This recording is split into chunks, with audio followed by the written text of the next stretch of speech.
Good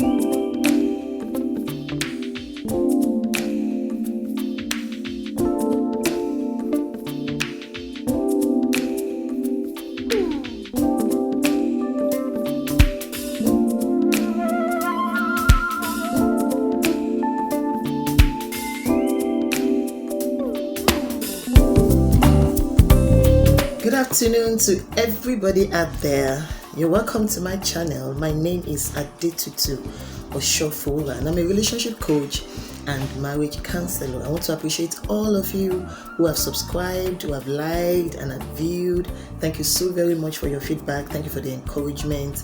I really celebrate each and every one of you. Keep liking, share with your friends, subscribe, and view. Today, I'm going to be addressing certain issues, and I'm going to be addressing them in series. There's going to be a series for singles and then another series for married, and it's going to run for the next few weeks. The singles own will be coming up every Monday, and the married will be coming up every Friday. But today, I'll be addressing the singles. Basically, my personal purpose for my YouTube channel is to deliberately address issues, salient issues that is affecting our relationships, affecting our homes, but nobody wants to talk about them. Nobody is talking about them.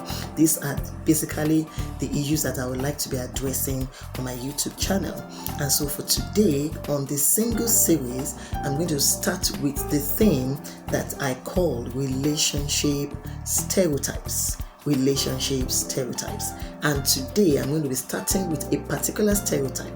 This first stereotype is even going to take us about 2 weeks, because I don't want each of the videos to be too long, so I'm going to divide it into two. I'm going to address a part of it today, and then next week Monday I'm going to be addressing another, or the concluding part. And what is that stereotype? Is that stereotype that says that a successful or wealthy single lady will have issues with getting suitors on time. Come to think of it, have you heard that statement? Have you heard people talk about it?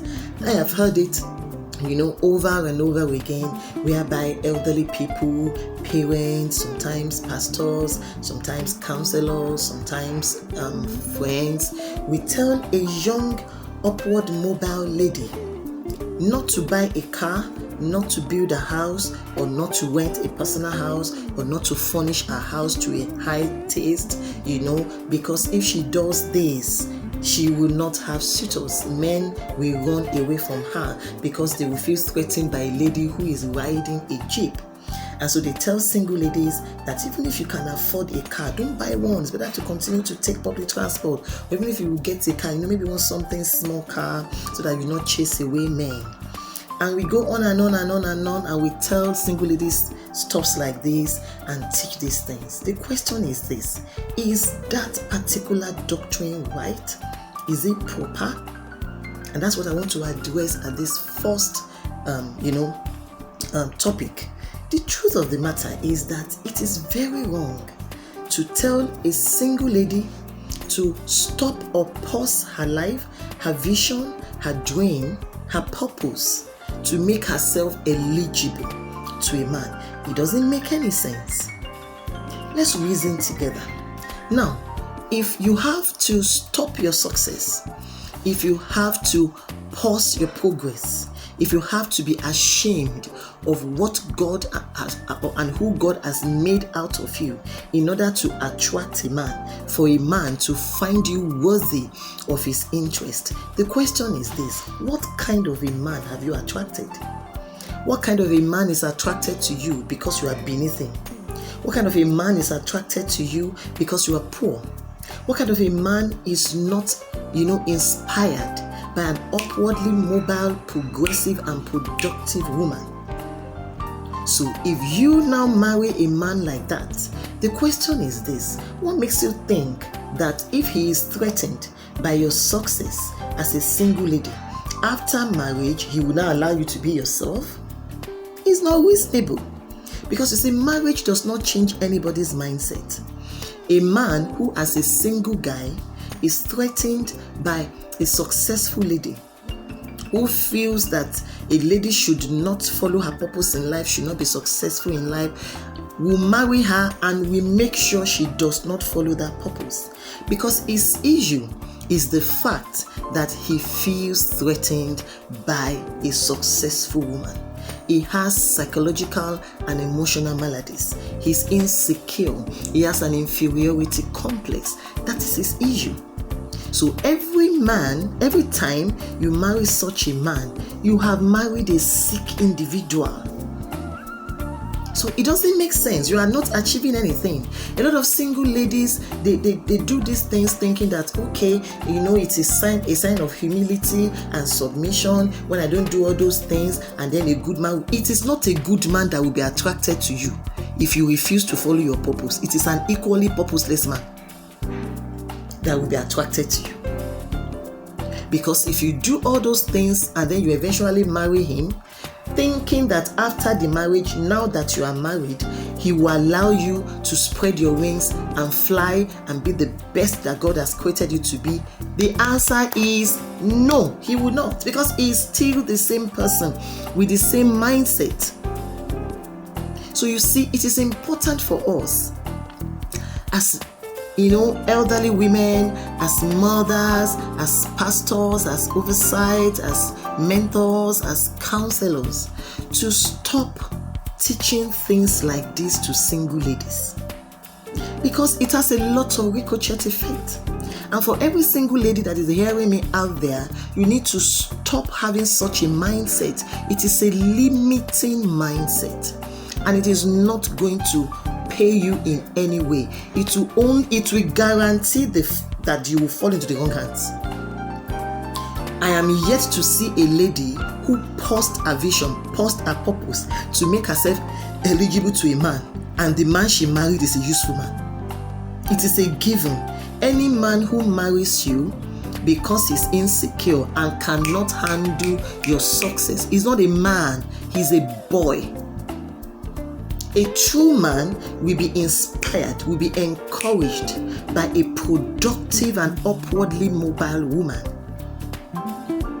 So it's important that we change the narrative of these stereotypes, of these doctrines, of these teachings. Because you see, the danger involved in it is this: faith comes by hearing, so does fear. When we talk about these things over and over and over again, after a while, it will even begin to affect good men. Because as I'm talking to you, that particular teaching is beginning to even affect the psyche of good guys. How is it affecting them? They are good men. Their minds are renewed. They are solid guys. But what it is doing to them is that it is making them to now feel unworthy to approach such ladies, even if they meet them and they like them.